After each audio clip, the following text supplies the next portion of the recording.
Hello everyone and welcome to Accounting for Foreigners in Bulgaria.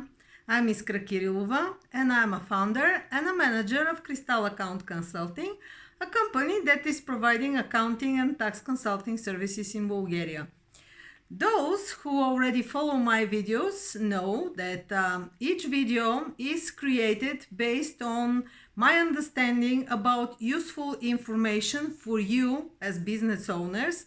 And in each video, I'm trying to provide you information that could make your life easier in terms of tax planning, in terms of payment of taxes, and etc. And I really appreciate all your questions and comments because they really motivate me to keep doing what I'm doing. Gives me enormous satisfaction because I see that I am doing something which is useful for somebody else, just like that, just because I want to do something nice. So please do not hesitate to ask, do not hesitate to send me your questions. I'm always trying my best to answer you quickly and to give you all the details I am able to do for you. And as it is already November and some of you, I should say most of you should do that, but some of you are already taking care of planning their tax payments and tax closing and financial result planning. Last time we started to talk about the year-end closing. This time I will continue with this topic and I just want to give you some very brief and very simple examples about what you should be aware of so that there is no negative surprises. Because usually at this time of the year, you should meet your accountant and to take a look on your current financial result and to plan what is possible to be planned for before the year-end closing, and it is related to your company taxation for the period. And in this moment, usually you get into misunderstanding with your accountant. This is pretty natural because your main care is your business. You are not supposed to know all these technical details.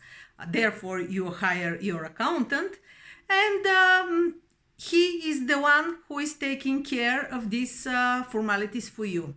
But you should know some basic things in advance so that you are not surprised when you have a totally different view for your financial result with your accountant. So what is financial result? Most of you know the simple answer of this question. You have your revenue, you have your costs, and the simple sum of both, revenue minus costs, give you the financial result.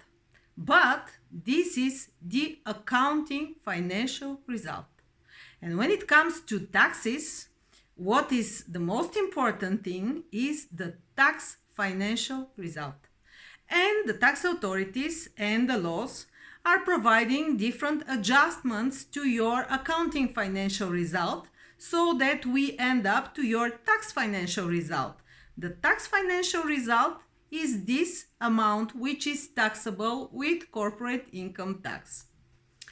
So you have your accounting financial result, and from that point on, all the transformations of this financial result start.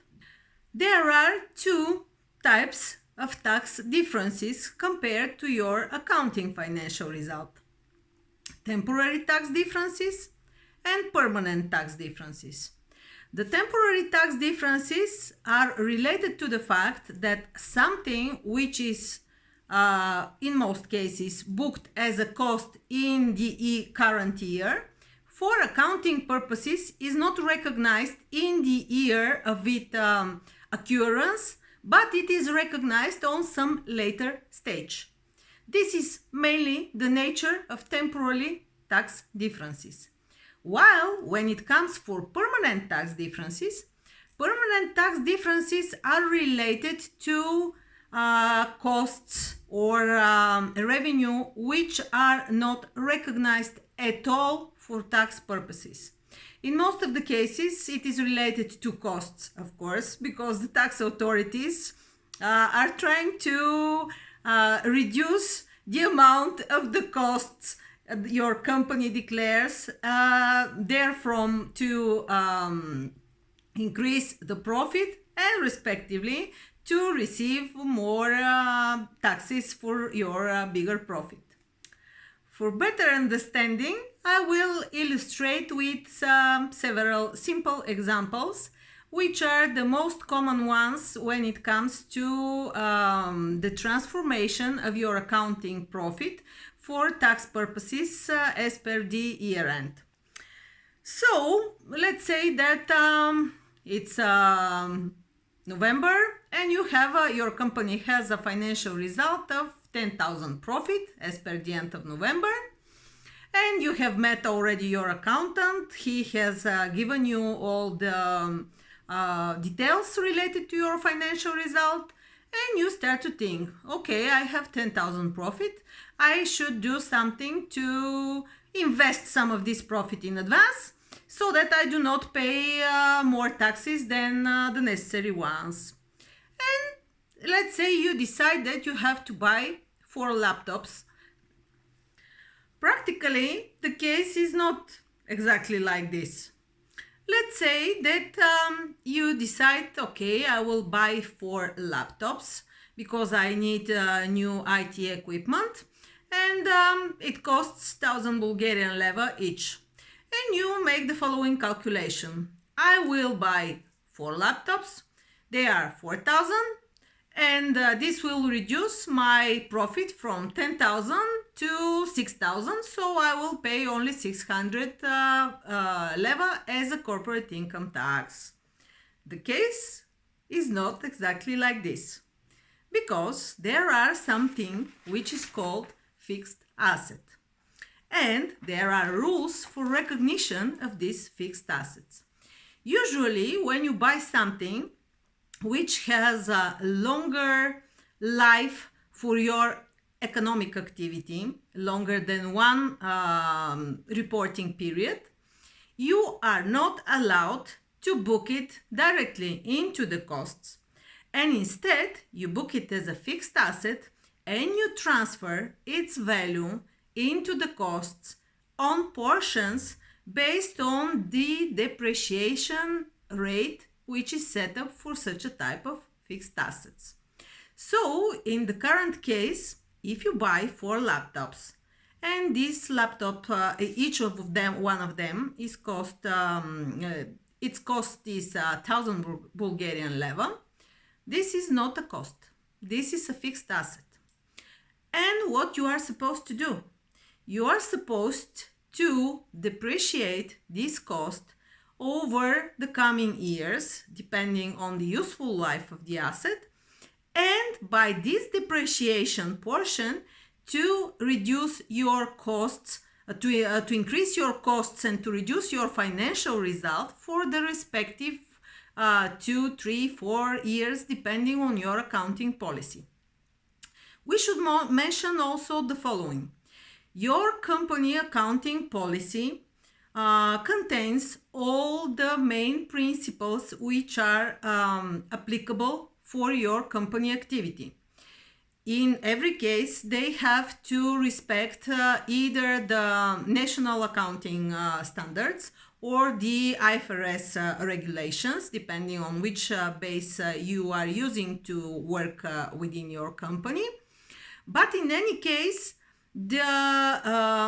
what is set in your accounting policy could differ, and could differ significantly from what is acknowledged into the corporate income tax law and all the law which is related to performing and taxation of economic activity. So, to come back to the computers, you may decide that you can use these computers for 4 years. That means that you have to depreciate over those 4 years, which means that you have to acknowledge as a cost 25% of this 1,000 Bulgarian leva each year directly into your company costs. 250 leva each year in those 4 years period. This is so because you intend to use them for 4 years and you evaluated their useful life to 4 years. The situation for tax purposes is different. The corporate income tax says the following: all the computer and IT equipment is depreciated over 2 years. That means that this 1,000 Bulgarian leva will be split into your costs for the coming 2 years, 500 leva each year directly in the costs under the form of depreciation. And what's going on? You have your accounting financial result and you start the transformation for tax purposes. For tax purposes, the accounting depreciation is not recognized. That means that it will increase your financial result with the amount of the accounting depreciation. On the other side, the tax acknowledged depreciation, which is provided in the corporate income tax law, is this amount of cost which is recognized for the purposes of your taxation. Imagine it, you have your company financial result and you just increase with your accounting depreciation, then you calculate your tax depreciation and you decrease with the tax depreciation. If in the ideal case you have them both the same amounts, it makes no difference. But because of some reasons, you may have in mind that you want to set up a different depreciation period for your fixed assets in your accounting policy, different than the one which is prescribed in the corporate income tax. And there is a lot of sense in it. You form your accounting financial result and you use it for different purposes like withdrawing credits, like investment purposes, and you need to have your financial result in line with your understanding about the result of from company activity. And to get back to the beginning with the 10,000 of company profit and your purchase of 4 laptops for 4,000 Bulgarian leva, your accounting financial result will remain 10,000 Bulgarian leva because these laptops are not acknowledged as cost. It doesn't matter that you get an invoice and in this invoice you have 4,000 leva as a cost, but this is not going into your company costs immediately. It is going to your company costs in the following 4 or 2 years, depending on what you have set up in your accounting policy. So, no matter that you are going to buy 4 laptops in December, your company financial result will remain 10,000 Bulgarian leva, and that will reflect in the ideal case, if you do not have any transformation of your accounting financial result for tax purposes, you have to pay 1,000 Bulgarian leva under the form of corporate income tax. There are some other categories which are reflecting a formation of tax financial result of the company. Such are, I will give you another example, such are prepaid costs. Let's say that at the end of the year, in December, under the same setup of 10,000 Bulgarian leva, you decide that you have to pay some subscription for using some, let's say, legal platform for a period of 1 year starting from December. In that case, this is prepaid cost and it is not going directly into your costs as a one whole amount. And if you have prepaid, let's say, a subscription for 2,000 Bulgarian leva, those 2,000 Bulgarian leva are going to be split between the coming 12 months while your subscription is valid. They are not going directly into your financial result, reducing it with 2,000. Another good example for such a prepaid costs are insurances, because they are usually signed for a period at least of 1 year. Some kind of service contracts for maintenance, let's say, of your cash registers or something like this.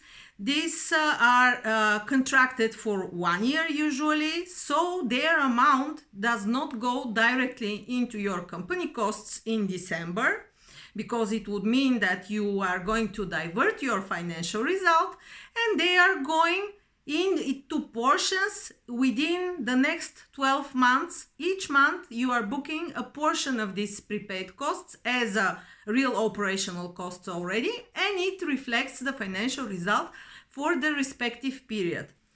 This is again in respect of one of the main principles in the accounting, namely that all the revenues and costs should be booked for the period they are related to. And it doesn't matter when you have incurred the cost in terms of cash outflow, the cost should be recognized in this period, in the current period, when there are grounds for recognition, when there is a portion which is related to this period. Another group of costs which are subject of transformation of your accounting profit to end up to your tax profit is so-called not properly documented costs. What I mean? For instance, you can have an invoice, and this invoice is paid in cash. According to the Bulgarian law regulations, every invoice that is paid in cash should have also this cash receipt attached to it. And if you do not have this cash receipt, you have lost it or you have forgotten it or whatever, that means that your cost is not properly documented. And according to the provisions of the law, you do not have the right to use this cost for tax purposes, which means that you have to transform your accounting profit with this amount to increase it and to end up to higher tax profit than the one you have in your accounting books.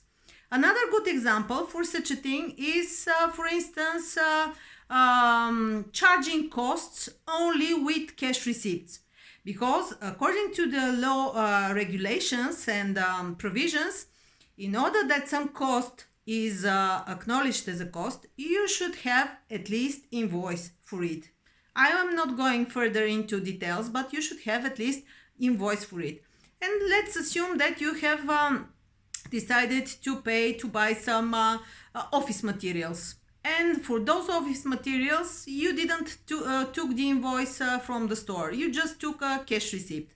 This cash receipt is not sufficient document according to the law regulations, and therefore, if we assume that you have bought office materials for 100 Bulgarian leva and you have 10,000 Bulgarian leva profit, you have to add this 100 to this 10,000 and to end up to accounting profit of 10,100, and to tax this 10,100 and not the 10,000 themselves only as taxable profit.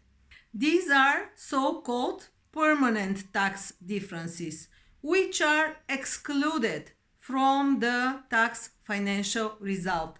They are included in your accounting financial result, but for tax purposes, they are not acknowledged and they have to be excluded.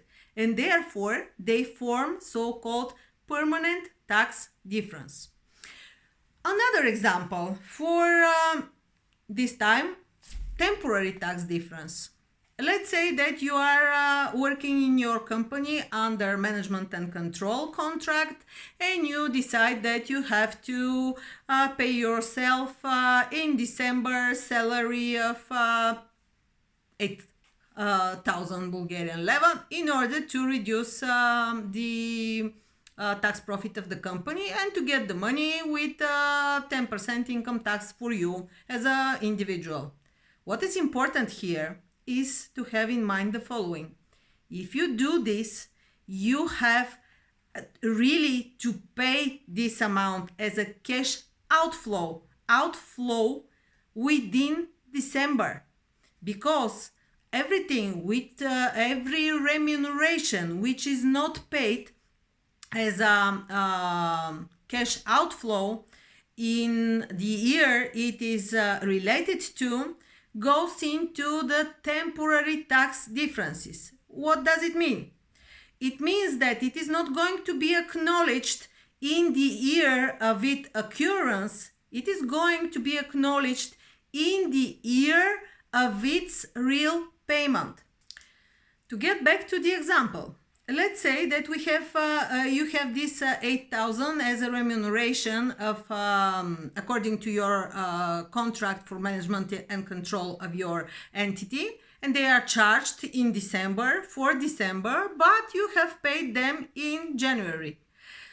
For the year, starting from the basic of 10,000, your accounting financial result will drop down to 10 minus 8 to 2,000 Bulgarian leva. But your tax result will remain at the level of 10,000 because those 8,000 leva, which are remuneration under your management and control contract, are not acknowledged in the current year as a cost, and they are acknowledged in the next year when you pay this remuneration. And this is the principle of so-called temporary tax differences.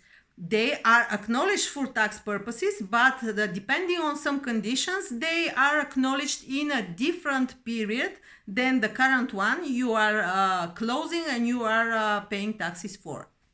Another good example for temporary tax difference is the following case. Let's say that you are selling some goods which are seasonal goods or not seasonal, which are staying within your company for a period of more than 2 years. And according to the provisions of the accounting standards, you have to calculate some cycles of turnover of your goods, and in case of slow moving and in case of obsolete goods, you have to make a revaluation of their costs, their purchase costs, their landed cost, in order to align it with the actual marketing level of this type of cost. Which means, for instance, what to give you as an example, the following. Let's assume that you are selling clothes and you have on stock some unsold pairs of dresses which were, modern and fancy a couple of years ago. You know very well that, for instance, if they have cost you 100 Bulgarian leva, you know very well that currently you cannot even sell them for 100 Bulgarian leva because there is no demand for this article, which is already outdated. In this case, you have to revaluate your articles, your items you are selling, and to bring their cost level on the same level as the marketing prices of the same or similar item according to the unregulated marketing prices levels. In this case, in the moment, this is again a good example for something which is represents temporary tax difference.